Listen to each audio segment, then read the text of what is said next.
Hello everyone, greetings to all. And this session on circuit theory is to discuss a problem using mesh analysis with a dependent source. So yes, let me go into the circuit. The circuit is a linear lumped circuit which is having a resistor of 3 ohms followed by another one resistance which is called as your 10 ohms, and we are having on either side, it's looking like an ice cream cone, a resistor followed by a voltage source which is 8 volts, and this is called as your 1 ohms. And next to here you will be having a 1 ohm followed by a source which is called as your 6 volts.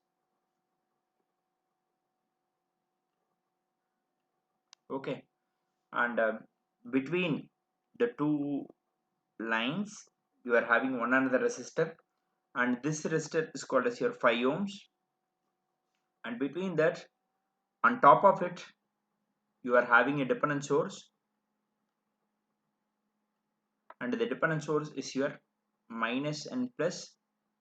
This is called as your 8 times Vx, and before closing it is having a 3 ohm source, and that is connected to this point. Yes. Now this is a circuit in which we have been asked to find. The question is to find the current IL, and as well as the voltage. Here we have used an voltage source, voltage dependent voltage source, right? The voltage across this 3 ohm is called as your Vx. The voltage across this 3 ohms is called as your Vx. Now the first and the foremost procedure that we have to go ahead is you want to name the number of loops. So 1 to 1, and this is called as your third loop. And after that you have to find the current direction, okay, of the flowing current. So this is the current direction of your loop number 1, so the current is your I1. And here this is the current direction of your loop number 2, and the current is called as your I2. And here you don't have an independent sources here, but whereas for your ease you select the direction of your dependent source, so it will be like this.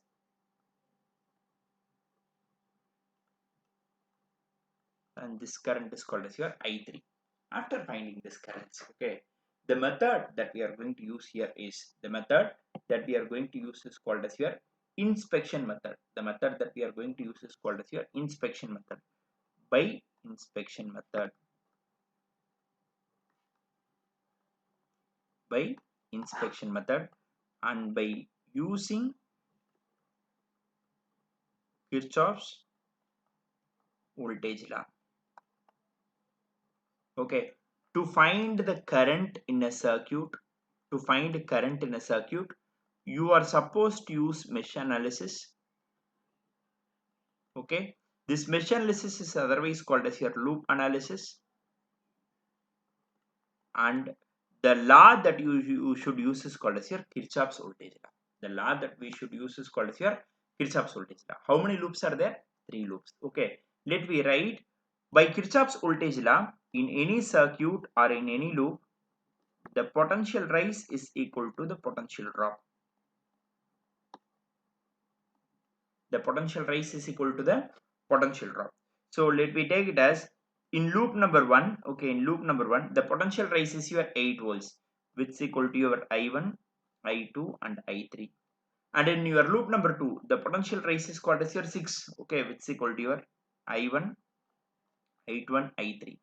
And loop number 3, you don't have any potential sources because this is also an dependent source, right? Dependent sources will also be categorized under your passive elements.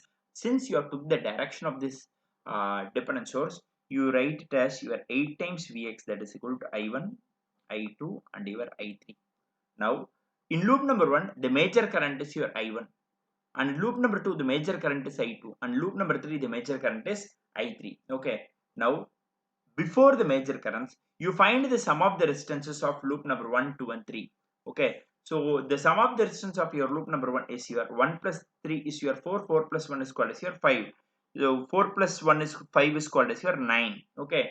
And next one, in loop number 2, your 5 plus 1 is 6, 6 plus 10 is called as your 16. And in loop number 3, the sum of the distances is called as your that's your 3 plus 10 is called as your 13, 13 plus 3 is called as your 16, 13 plus 3 is called as your 16. Now what you do is, you want to find the minor currents I2 and I3, right? What is the resistance that is present between your first loop and second loop is your 5 ohms. Okay, the resistance that is present between your first loop and second loop is called as your 5 ohms. Here the current I1 is flowing downward, and here also the current I2 is also flowing downward. So if both are in the same direction, you write it as your plus 5. What is the current that is flowing through this 3 ohms is your I1 and I3. To find the current I3, okay, find the resistance between your first loop and third loop, that is your 3 ohms. Here the current through the 3 ohms is in direction, but whereas your current across the 3 ohms is in opposite direction. Both I1 and I3 are opposite, so you can write as minus 3. The same 5 and minus 3 you write it here by symmetricity. And in loop number 2, you have find the current of your third current, loop number 3 current. So what is the resistance that is present between your loop number 2 and as well as your loop number 3 is your 10 ohms. Okay, now what you can do is, the current I2 is flowing in this direction, and as well as your current I3 is also flowing in this direction. Both are in the same direction, so plus 10, the same plus 10 you can write it here, the same plus 10 you can write it here. Now you are having three equations of your three equations, 1, 2 and 3 equations. Now what you want to do is, the third equation is having a dependent element, right? So you have to find the value of the dependent element. What is the current, what is the current through your 3 ohm is equal to, current through your 3 ohm is your current I1, both your current I1 and as well as your I3, both are flowing. Okay, both are flowing, but I1 and I3 are opposite to each other, so you could write as your I1 minus your I3. What is the voltage across, what is the voltage across your 3 ohms is your the current into the resistance, the current into the resistance, the current I1 minus I3, and the resistance is your 3 ohms. So you can write it as this voltage. Okay, this voltage you can write it as, this voltage we can write it as your Vx. This voltage across the 3 ohms is called as your Vx. So 3 times your I1 minus your I3. Substitute your Vx value. Okay, substitute Vx, that is equal to 3 times I1 minus I2 in the equation 3, in the equation number 3. Okay, in your equation number 3. So you could write as 8 times 3 into your I1 minus your I2, which is equal to minus 3 I1 plus your 10 times I2 plus your 16 times I3. So 8 3s are 24 I1 minus your 24 I2, which is equal to your, which is equal to your minus 3 times I1 plus 10 times I2 plus 16 times your I3 plus 16 times your I3.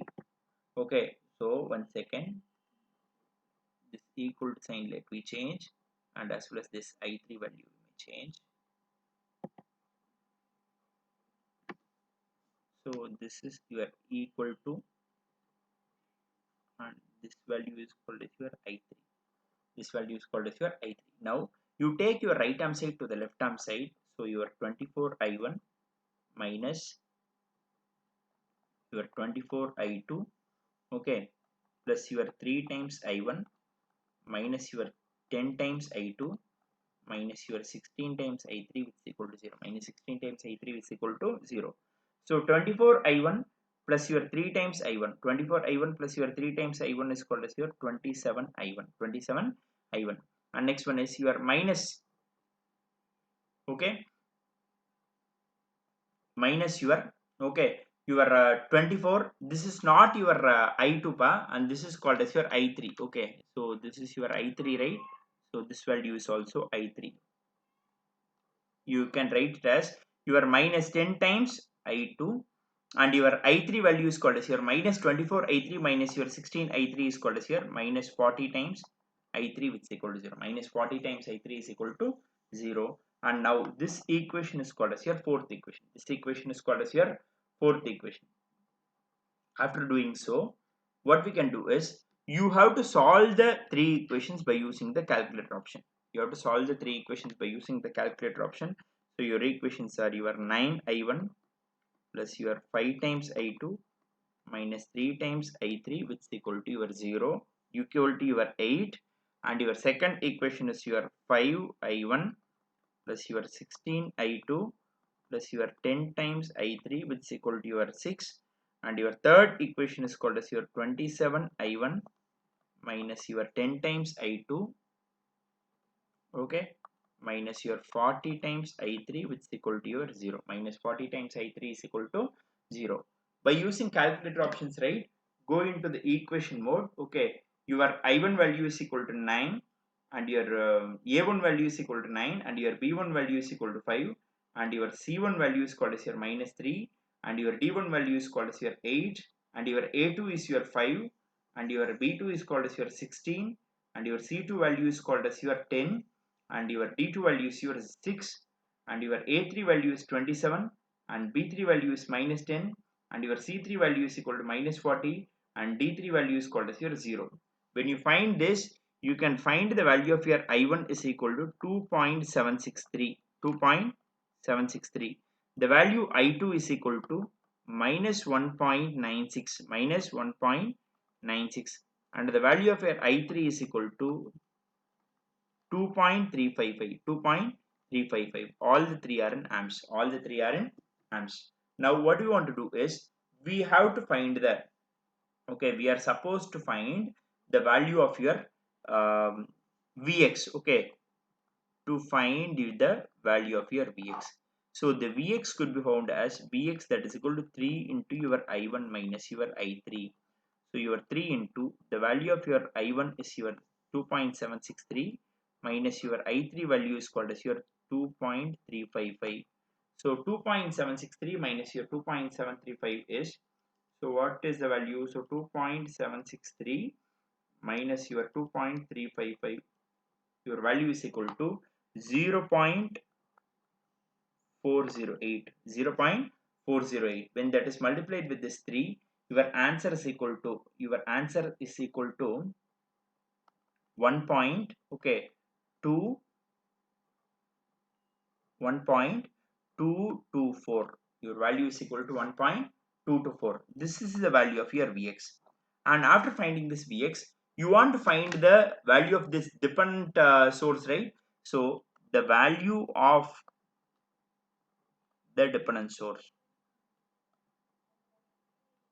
which is equal to 8 times Vx, which is equal to 8 times your Vx value is 1.224. So your 1.224, right? 8 into your 1.224, your answer is equal to 9.792. 9.792. Okay, this is the voltage. This is in volts. This is in volts. And after that, in this problem, they've asked you to find the value of your IL. They've asked you to find the value of your IL. So the value of your IL is equal to, this IL is the current flowing through this 5 ohms. The IL is a downward current which is constituted by this I1 and I2. Both are downward current. So your IL is equal to your I1 plus your I2. So which is equal to, your I1 value is, okay, your I1 value is founded as 2.763, okay, plus your I2 value is your minus 1.96. Minus 1.96. When you compute, your answer is 2.763 minus your 1.96. The answer is 0.803. 0.803. Okay, amps. 0.803 amps is the final current value. So by using the mesh analysis, we have found that within a circuit which is having 3 loops, we have found the load current IL that is flowing through this 5 ohms, and as well as the dependent source value. Okay, and as well as the dependent source value, the procedure is procedure that we have used is your inspection method. After finding the equations, we have found the voltage across the 3 ohms, that is your 3 times I1 minus I3. Substitute the value in the equation number 3 to get the equation number 4, and by solving 1, 2 and 4, you have found the value of your I1, I2, and you have found the value of your I1. Okay, I2 and as well as your I3, and then you find the value of your Vx, okay, and finally your IL value. Thanks.